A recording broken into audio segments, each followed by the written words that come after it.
4 дітей було у нас у батьків. Всі пережили голодомор, всі вижили. Ну, батько дивився набагато вперед. І в 33-м, і в 29-м, і всю життя він запас у його був який-то.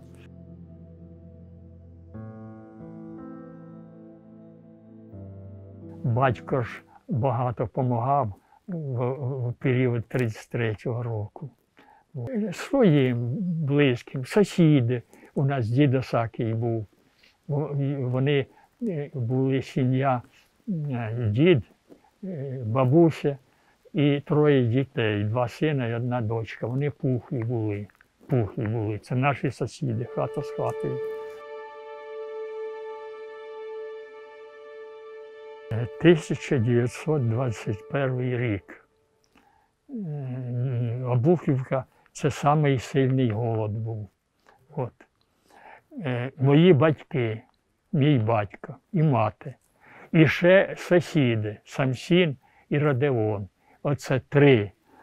Конячка, бричка, кожухи, валянки, рядна. Тобто, що було, собрали і поїхали в Полтавську область.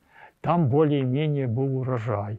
І привезли відтіля по 10, по 15 пудів зерна, ну і із овощей там. Первоначально жили бідненько. Потім при НЕПі батько вирішив, коли частна собственность була розрішена, батько построїв вітряну мельницю, млин. І зажили в матеріальному плані добре, будемо так казати. Приїхав председатель посілкового совєта до нас додому, а батько якраз болів, лежав. І він сказав: Панфил Васильович, прийшло і до твого млина врем'я. І оце вони приїхали, завалили його і нічого не взяли. Ми розібрали млин, там наробили камінців невеликих, от, крупорушок таких, так званих. От. Оце от так. Тоді приусадебні клини були 2-3 гектара, 4. І оце первоначально не трогали, пользувалися. Коли вийшло рішення, 15 соток. Колгоспникам гектар оставляли в Обухівці, а робочі 15 соток. У батька нічого не забрали. Ну, у діда, у того було, і воли були в його, навірно, 5 чи 6 коней, нескільки коров. От. Но він сообразив і одвіз усе своє хазяйство. Плуг, борону, коня, вівці, в общем, все одвіз добровольно, здав. І його куркульом признали, але його в Сибір чи на Соловки не вислали, оставили тут. А практично куркулів їх висилали, значить, на незаселені землі. Батько теж зорієнтувався. Оставив тільки 1 коня, от, 1 корову, вівці взагалі не було, коли оце вже почався цей процес. От. Ну, в общем, ну, птиця була. От. У нас церква була лучша в області, така в Новомосковській і в Обухівці була, ні одного гвоздя. От. Ну, церкву розвалили. От. І це ініціатива була місцевого руководства. Дуже сложно. Тут же громада, люди не давали цього робити. За 3-м разом тільки розрушили нашу церкву. Тут вже була міліція, тут були органи. От. Багато ж вже були підговорені, значить, що це не годиться, церква, це опіум. І були багато активістів, сторонників розвалу оцих соборів церковних. От. Батюшку піймали, постригли бороду і сказали: появися ще, він не був місним. Він жив в городі і приїжджав сюди, ще як і церква офіційно функціонувала. В сусідніх селах практично в нас розвалили оце в радіусі де-то нашого району, от, розвалили всі церкви. Їх розбирали, от, їх використовували на сооруженні коровників, там, значить, багато йшло матеріалу в частні, так сказати, руки. Приїжджали, загружалось кіньми, а куди повезли, ніхто не знає. До цього вже в нас був староста Ворошило. Їх була того тяга, і його син, значить, прийняв діла в його. І оце Ворошило. От. І оце, коли вже церкву намічалося, що вже оцей Ворошило забрав ікони, всю атрибутику, в общем, церковну він забрав до себе. І як вже війна закінчилася, то він вернувся і одразу ж купили недостроєну хату, там організували церкву, і він оце все вернув в церкву.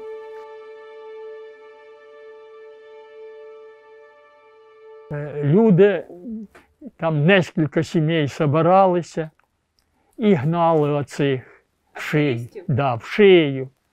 Вони уходили і зі злостю підкріплення більш сильне приходило вже. І все. Тобто вони свою роботу робили. А от Зачепіловка, там були совет жінок. Всього, село було 1400 чоловік невеликий. І от там зібрався жінський совет із дубинками, з вилами. От. Визвали з Києва красноармійців і придушили оце все.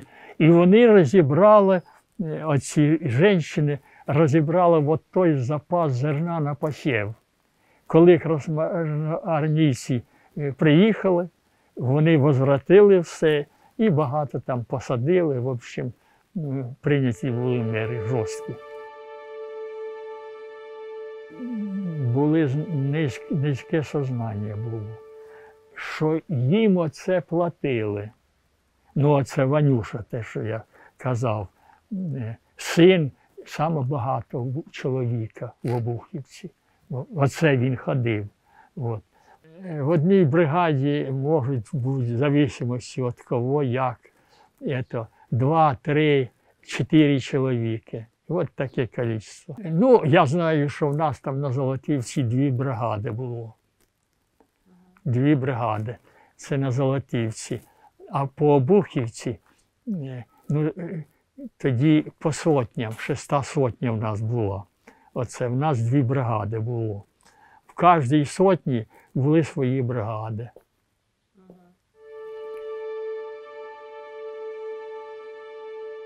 Во-первых, 33-й год. Все-таки хліб трошки ж був. В колгоспі все вивезли до зернини. Ніхто не отримав ні 1 грама. Ні, оплати ніякої не було. Все вивезли, значить, на заготівлю государству. Забирали все, продовольствие. З таких з одежі нічого не брали. Нічого не брали.